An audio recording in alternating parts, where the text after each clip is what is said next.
Magda araw mga ka-project, kumusta kayo? Meron ulit ako nakita na bagong panglinis para sa namumuting pairings ng scooter ko. Mura ko lang siyang nabili sa online store. 100 pesos lang at dalawa na siya mga ka-project. Sa dating video ko, meron ako dating nabili na plastic restorer. Pero hindi siya masyadong effective kaya naghanap ako ulit ng mga bagong panglinis or wax coating. Meron siyang kasama na microfiber cloth at foam applicator. Ito siya Armor Wax ang tawag sa kanya. Pwede siya sa plastic, leather, vinyl, alloy, tire, at rubber. Pwede daw siya sa matte at glossy paint. At tinatanggal niya yung dust at watermarks. At ang sabi dito ay long lasting siya. Kaya tara, tignan natin kung maging effective siya sa pag-restore sa plastic pairings ng scooter ko. Ayan, bagong linis na yung scooter ko. Kita nyo naman at namumuti na ulit yung gray na plastic fairings niya. Okay, i-apply na natin yung Armor Wax. Pero, simulan muna natin dito sa kulay itim na plastic fender ng scooter ko. Kita nyo naman at namumuti na siya.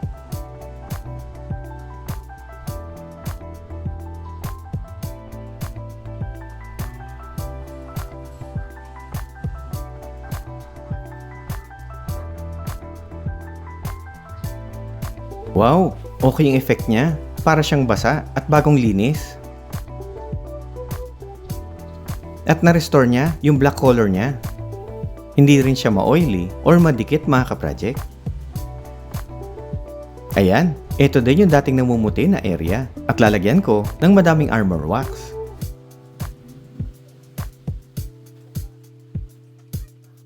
Ayan mas umitim yung kulay niya. Ngayon, gamit yung microfiber cloth, punasan natin siya. Ayan, madulas na yung surface ng plastic fender, kaya hindi nakakapit yung dumi sa kanya.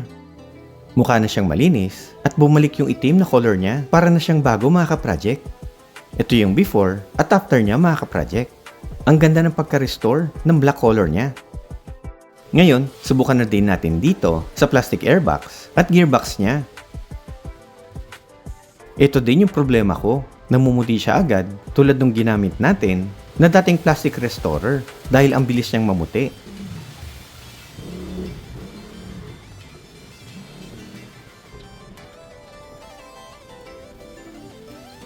Ayan, apply na natin ang Armor Wax at huwag natin siyang tipirin mga ka-project. Mura lang din kasi siya.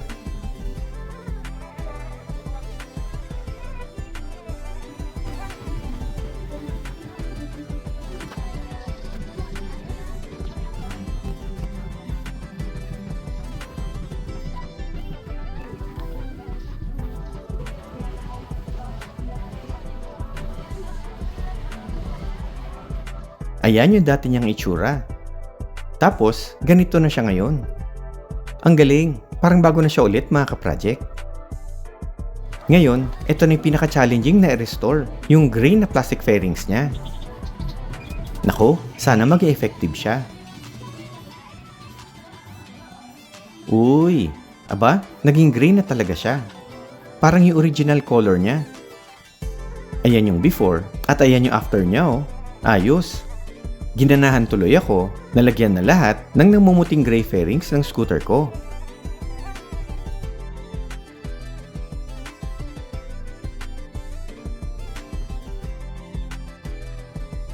Dinamihan ko na ang paglagay ng Armor Wax para ma-absorb siya sa surface ng plastic. Ito naman yung sa harap na gray fairings niya.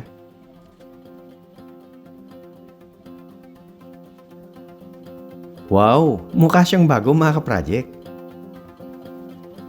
Wet look yung dating niya at bumalik yung gray color niya.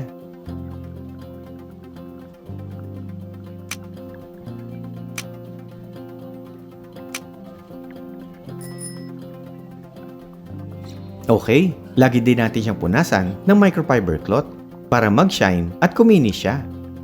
Ayan tignan mo itong kabila. Ito yung dating kupas na kulay gray niya. At dito yung bagong apply ng Armor Wax.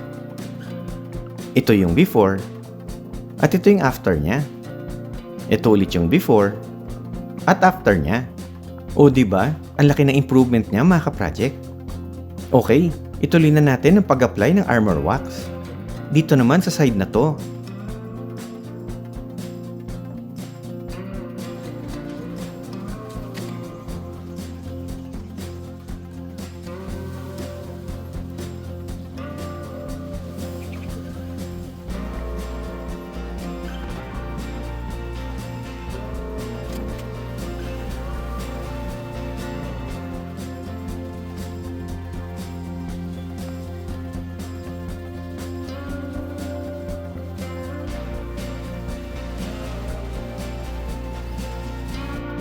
Ito, maski merong mancha yung plastic fairings ko, nabalik pa rin niya yung gray color niya. Ang galing niya mga ka-project. Nakakatuwa. At sinipag tuloy ako na mag-apply ng armor wax sa buong scooter ko. At nag-focus ako ng pag-apply sa gray at black na plastic fairings niya. Kasi sila yung mga walang pintura at laging na-expose sa ultraviolet rays ng araw.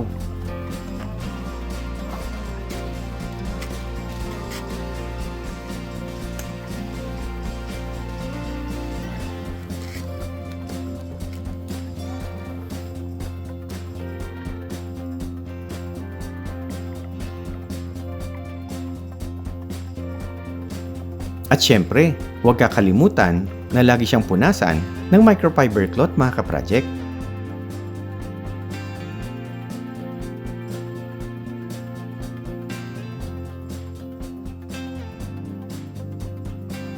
By the way mga ka-project, shoutout nga pala kay GI300 sa comment niya dito sa scooter ko nung last video ko.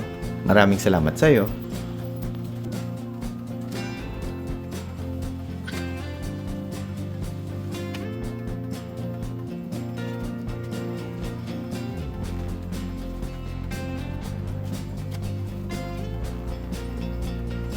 Okay, dito naman tayo sa black plastic cover ng engine niya. Ayos, bumalik din yung pagkaitim niya. Tapos, dito naman tayo sa plastic shield ng exhaust pipe. Ito din yung lagi nang mumuti at hindi ko mabalik yung pagkaitim na kulay niya. Pero yan oh, ang ganda ng pagkaitim niya ngayon. Para siyang bagong kabit na shield mga ka-project. Ayos. Final polishing na tayo mga ka-project.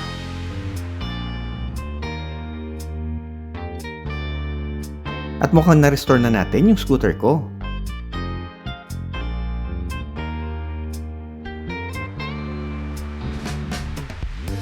Ayan oh.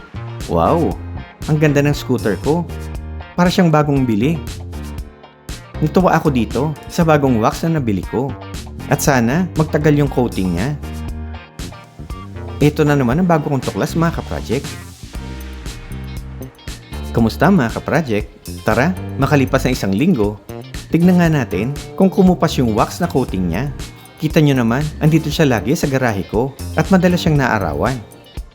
Uy, ayos pa yung kulay itim na fairings niya. Sa gray fairings naman, slight siyang namuti. Pero, mas effective siya kaysa dun sa dati kong ginamit. At dark gray pa din ang kulay niya. Lalo na itong nasa harap sa may susian dahil lagi siyang natatamaan ng araw. Maayos pa din yung kulay niya. Kulay dark gray pa din at hindi na siya katulad nung dati.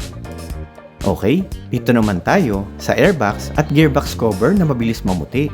Pero ayan siya oh, maitim pa din yung kulay niya. Medyo kumupas ng konti pero ayos pa rin yung pagkaitim niya kesa dun sa dati. Grabe, mas magandang gamitin itong armor wax nito. At ito na yung pinakahuli, yung black fender sa likod ng scooter ko. Ayos, itim pa din siya mga ka-project. Medyo slight na kumupas, pero kita mo naman na mas better yung kulay niya ngayon kaysa sa dati. At kahit punasan ko siya, yung dumi, madaling matanggal. At ang grade ko sa armor wax mga ka-project, 9/10 siya. Happy ako sa product na to mga ka-project. Sana, nakatulong ako sa inyo. Ito na naman yung bago kong tuklas mga ka-project. Kung nagustuhan niyo yung video ko or may natutunan kayo, pakiclick naman yung like, don't forget to share and subscribe to my YouTube channel. Pakiclick na rin yung bell icon para ma-update ka sa mga bagong videos ko. Hanggang dito lang mga ka-project. Maraming salamat!